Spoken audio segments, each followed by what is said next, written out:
देखो, our urban government, city life और village life में बहुत सारा डिफरेंसेस होता है।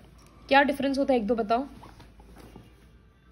बिल्डिंग्स नहीं होता सिटीज हाँ, और इसमें ग्राम पंचायत नहीं होता, उसमें होता था नहीं, मतलब ऐसे डिफरेंस क्या होता है कि विलेज लाइफ में ड्रिंकिंग वाटर का फैसिलिटी इतना नहीं होता, स्कूल कॉलेजेस का इतना फैसिलिटी नहीं होता, हॉस्पिटल्स का, रोड्स का नहीं होता है। लेकिन सिटी लाइफ में पॉपुलेशन ज़्यादा होता है और ये सारा फैसिलिटीज़ को मेंटेन करना पड़ता है। वहाँ पर बिग मार्केट्स होता है, फैक्ट्रीज ज़्यादा होता है, ऑफिसेज ज़्यादा होता है। तो जब सारा फैसिलिटीज़ अलग है, देखो यहाँ लिखा है कि, तो इस चक्कर में क्या होता है, ज़्यादा से ज़्यादा लोग गांव से शहर में जाते हैं ताकि वो लोग को नया काम मिले, बच्चे अच्छा पढ़ लिखें, वो सब रीजंस की वजह से। तो इससे क्या हो रहा है, शहर का पॉपुलेशन बढ़ते जा रहा है। तो सिटीज़ को मैनेज करने के लिए विलेज पंचायत से काम नहीं चलेगा। जैसे गांव में था 7-8 लोग का पंचायत हो गया, वो लोग अपना एडमिनिस्ट्रेशन कर रहे थे। लेकिन सिटीज़ में पूरा तरीका अलग होता है। यहाँ पे कोर्ट होता है नहीं, देखो बताते हैं। The 74th amendment act, amendment मतलब कॉन्स्टिट्यूशन जो रूल बुक है ना हम लोगों का, वो लिखा हुआ है, लेकिन वो तो बहुत पुराना है, तो उसमें भी कभी कभी चेंजेस लाना पड़ता है, तो उसी को बोलते हैं अमेंडमेंट एक्ट। तो जब 1992 में 4th चेंज लाया गया था, तो उसके अंडर में 3 अर्बन लोकल बॉडीज है। पहला नगर panchayat for semi urban areas, जो कि अभी तक शहर के जैसा बड़ा नहीं है लेकिन गांव के जैसा छोटा भी नहीं है। फिर म्यूनिसिपल काउंसिल्स और नगर परिषद, जिस शहर का पॉपुलेशन 20,000 से लेकर 10 लाख तक में है, छोटा शहर, वहां पर होता है नगर परिषद। और जो बड़ा बड़ा सिटीज होता है जैसे दिल्ली, मुंबई, कोलकाता, जहां पर पॉपुलेशन 10 लाख से ज्यादा है, वहां पर होता है म्यूनिसिपल कॉरपोरेशन। तो जैसे ग्राम पंचायत में था ना कि अगर विलेज बहुत छोटा है तो 2-3 विलेजेस का मिलाकर एक पंचायत होता है, तो वैसे यहाँ पर 3 अलग अलग हिस्सा है कि अगर शहर बहुत छोटा है कि पूरा सिटी भी नहीं है, पूरा गांव भी नहीं है, तो नगर पंचायत। छोटा शहर है जहां पर 10 लाख से कम लोग हैं, वहां पर नगर परिषद। नाम सब में बहुत कंफ्यूजन होगा, इसलिए बार बार लिख लिख के प्रैक्टिस करना होगा। और बड़ा बड़ा सिटीज होता है, वहां पर म्यूनिसिपल कॉरपोरेशन। आम भाषा में इन सबको म्यूनिसिपलिटीज बोलते हैं। चेक रुको। और ये सब में रेगुलर इलेक्शन होता है, हम लोग इलेक्ट करते हैं। Members elected in this way are called municipal councillors. तो वो ग्रुप को म्यूनिसिपलिटीज बोलते हैं, उसके मेंबर्स को म्यूनिसिपल काउंसिलर्स बोलते हैं। Each city is divided into wards. हर शहर, जैसे बांकुड़ा टाउन भी अलग अलग वार्ड्स में डिवाइडेड है। हर वार्ड का एक मेंबर लीडर की जैसे चुना जाता है, जो म्यूनिसिपल काउंसिलर होता है। तो वो हम लोगों का सारा प्रॉब्लम्स म्यूनिसिपलिटी में सॉल्व करता है, बोलता है कि मेरे वार्ड के लोगों को ये प्रॉब्लम है। इस तरह से अलग अलग वार्ड है, अलग अलग वहां का म्यूनिसिपल काउंसिलर है, सब मिलकर पूरे टाउन का प्रॉब्लम सॉल्व करते हैं। तो each city is divided into number of wards. Wards का पॉपुलेशन के हिसाब से, मतलब सिटी का पॉपुलेशन अगर बहुत ज्यादा है तो वार्ड्स भी ज्यादा होगा। वोटर्स एक एक रिप्रेजेंटेटिव चूज करते हैं जो 5 साल तक रहता है। Age to become a member can not be less than 21 years. अगर किसी को म्यूनिसिपल काउंसिलर बनना है या इलेक्शन में खड़ा होना है तो 21 ईयर्स का एज होना चाहिए।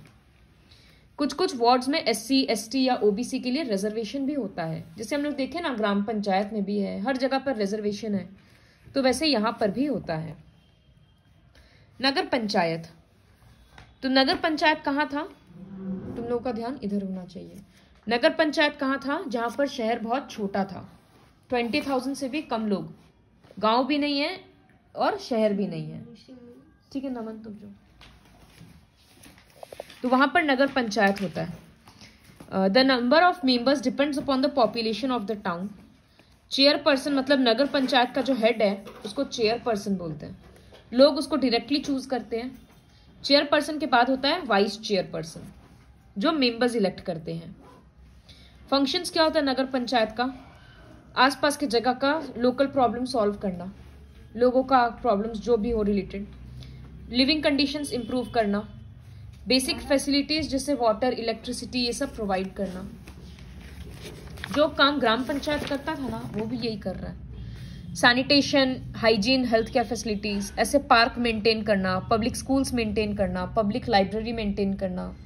Number 2, keep record of births and deaths, कितना इंसान मर रहा है, कितना बच्चा पैदा हुआ है, सब कुछ रिकॉर्ड करना।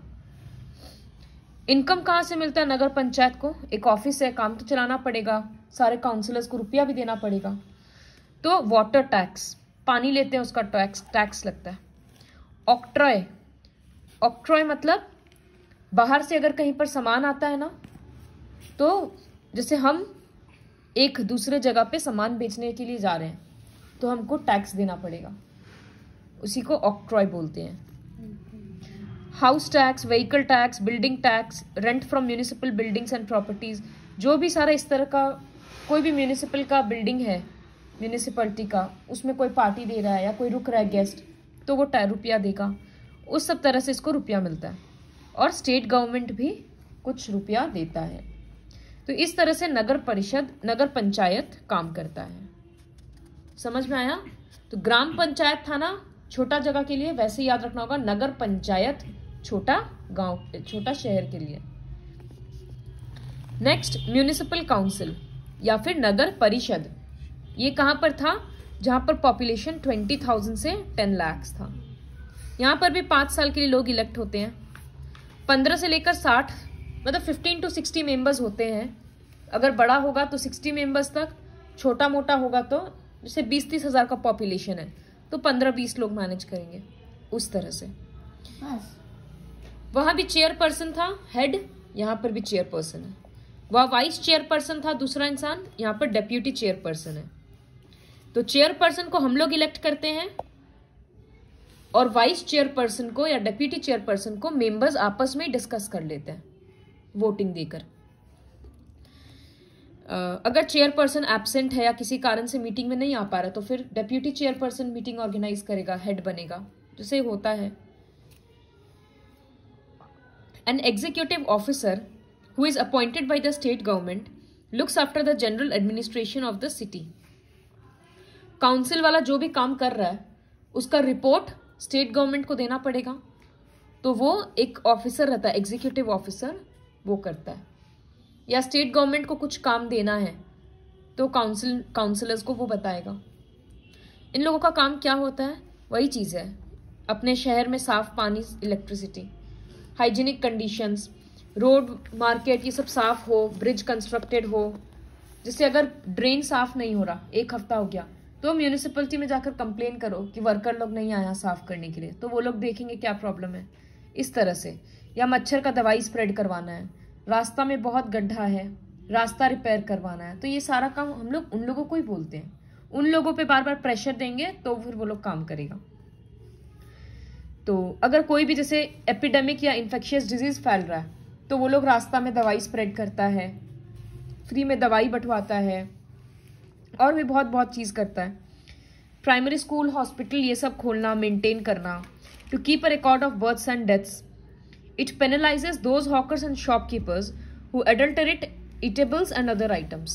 खाने पीने का सामान में जो दुकानदार या बेचने वाला इंसान मिलावट कर रहा है उसको पनिश करना। तो शहर को संभालने का काम कर रहा है। रुपया कहाँ से मिल रहा है?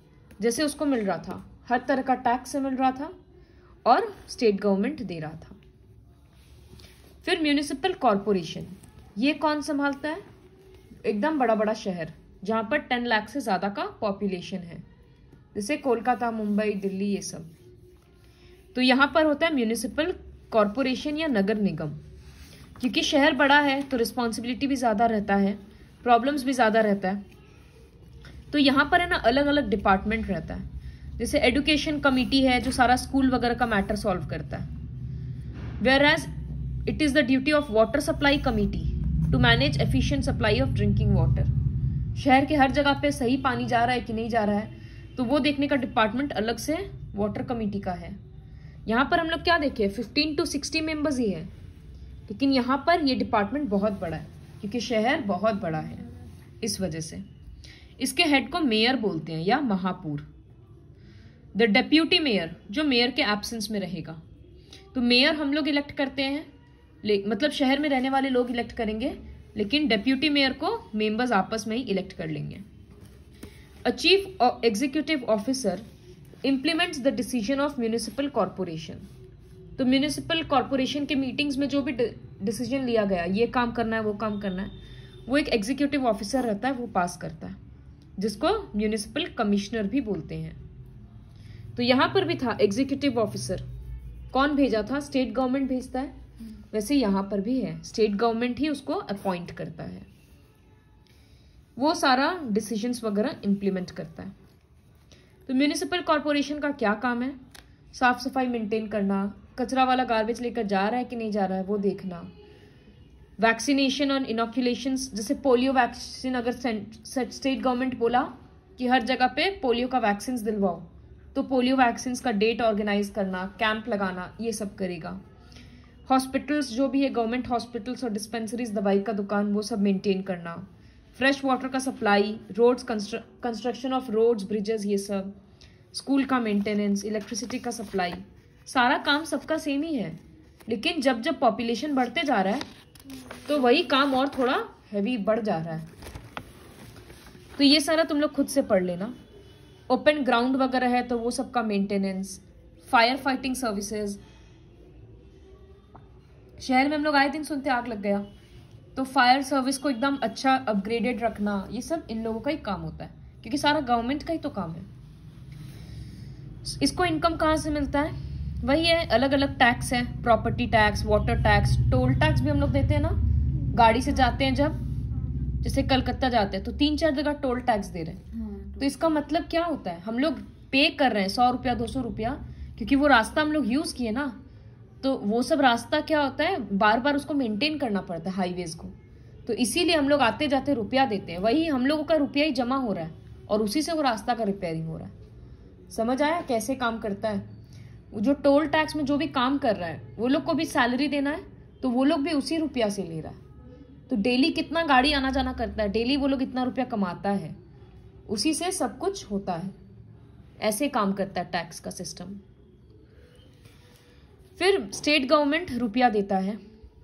देखो यहाँ पर है कि टोल टैक्स वो टैक्स है जो रोड वगैरह को मेंटेन करने के लिए लिया जाता है।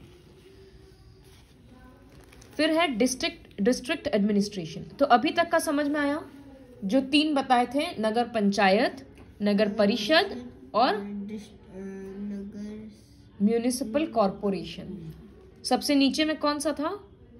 नगर पंचायत। नगर पंचायत। फिर 20,000 से 10 लाख तक पॉपुलेशन, नगर परिषद। 10 लाख से ज्यादा का पॉपुलेशन, नगर परिषद। Municipal corporation. सबका हेड को क्या बोलते हैं? जैसे चेयरमैन, वाइस चेयरमैन। फिर एक में था चेयरमैन, डेप्यूटी चेयरमैन। एक में था मेयर, डेप्यूटी मेयर। इस तरह से लर्न करेंगे, क्योंकि सबका फंक्शंस एक ही है, वो सब इजीली हो जाएगा। District administration. अब जो डे टू डे प्रॉब्लम्स है, जहां पर कोर्ट वगैरह का काम है या कोई भी लॉ एंड ऑर्डर है, तो वो सबको भी सॉल्व करना पड़ेगा। टैक्स का कोई प्रॉब्लम हो रहा है, वो सब भी है। तो एक कंट्री, पूरा इंडिया 676 डिस्ट्रिक्ट्स में डिवाइडेड है। हर डिस्ट्रिक्ट का अपना अपना एडमिनिस्ट्रेशन सिस्टम है। Head of the district is called district officer, या फिर deputy commissioner, district collector, district magistrate, अलग अलग नाम है। IAS का एग्जाम होता है, इंडियन एडमिनिस्ट्रेटिव सर्विस, उसमें पास करना पड़ता है। जैसे डॉक्टर मेडिकल कॉलेज में एंट्री के लिए एग्जाम देना पड़ता है, इंजीनियरिंग कॉलेज के लिए एग्जाम देना पड़ता है, वैसे ही IAS का भी एग्जाम देना पड़ता है। उसमें पास करेंगे तभी डिस्ट्रिक्ट कलेक्टर के लिए अप्लाई कर पाएंगे। अलग अलग काम करेंगे, एक्सपीरियंस होगा, तब डिस्ट्रिक्ट कलेक्टर बनने मिलेगा। तो ये होता है डिस्ट्रिक्ट का हेड। काम क्या होता है डेप्यूटी कमिश्नर का? ये जो डिस्ट्रिक्ट का हेड है, ये क्या काम करेगा? पूरे डिस्ट्रिक्ट में लॉ एंड ऑर्डर मेंटेन करेगा। जैसे बांकुड़ा डिस्ट्रिक्ट है तो अलग अलग काम होगा, उसमें अलग अलग शहर, टाउन है बांकुड़ा डिस्ट्रिक्ट में, तो सब टाउन के बीच में कोई प्रॉब्लम है कि नहीं, ये सब सारा चीज सॉल्व करेगा। अलग अलग जगह से टैक्स कलेक्ट करना, लैंड रिकॉर्ड्स मेंटेन करना, कौन सा जमीन किसके नाम पे है, ये सब चीज। फिर अलग अलग डिपार्टमेंट का काम आपस में कोऑर्डिनेट करवाना। जैसे एजुकेशन ऑफिसर का काम होता है एजुकेशनल एक्टिविटीज में देखना। सुपरिंटेंडेंट ऑफ पुलिस, SP, उसका काम है लॉ एंड ऑर्डर मेंटेन करना। कोई भी प्रॉब्लम हो रहा है तो दोनों का काम कोऑर्डिनेट कराना, ये सब डिस्ट्रिक्ट ऑफिसर का काम होता है। देखो, कलेक्टर या डेप्यूटी कमिश्नर या डिस्ट्रिक्ट ऑफिसर, जो भी नाम बोल लो, वो 3 काम कर रहा है। लॉ एंड ऑर्डर मेंटेन करता है, टैक्स का सारा संभालता है, और सारा फैसिलिटीज, सिविक फैसिलिटीज, एमिनिटीज मतलब फैसिलिटीज, साफ पानी, साफ हॉस्पिटल, साफ ये वो। तो लॉ एंड ऑर्डर मेंटेन करने के लिए थोड़ी वो चोर को खुद पकड़ रहा है, तो उसके अंडर में पूरा पुलिस आ गया। तो समझो पुलिस वाला का भी जो हेड होता है उसको डेप्यूटी कमिश्नर बोलते हैं। तो सबसे पुलिस का सबसे हाई पोस्ट होता है एसपी, सुपरिंटेंडेंट ऑफ पुलिस, फिर डीएसपी, फिर इंस्पेक्टर, सब इंस्पेक्टर, इस तरह से सबसे नीचे में होता है चौकीदार। जेलर होता है जो कैदी लोग का ये करता है, जेल के बाहर रहता है, कैदी लोग को देखता रहता है। 2 मिनट। फिर लॉ एंड ऑर्डर, टैक्स लेना है तो ये थोड़ी इतना इतना फाइल्स पढ़ेगा, तो इसके अंडर में होता है नायब तहसीलदार। फिर कानून गो, पटवारी या लेखपाल। जैसे जैसे नीचे जा रहे हैं ऑर्डर कमते जा रहा है, इतना लर्न नहीं करना है, बस ऐसे ही समझा दे रहे हैं। बेसिक फैसिलिटीज शहर में सप्लाई मेंटेन करना है, तो हॉस्पिटल के लिए अलग, पढ़ाई लिखाई के लिए अलग, डिस्ट्रिक्ट का डेवलपमेंट के लिए अलग, एग्जीक्यूटिव इंजीनियर अलग, इस तरह से पूरा अलग अलग बॉडीज होता है। तो ये सब किसी का हेड होता है डेप्यूटी कमिश्नर। समझ आया?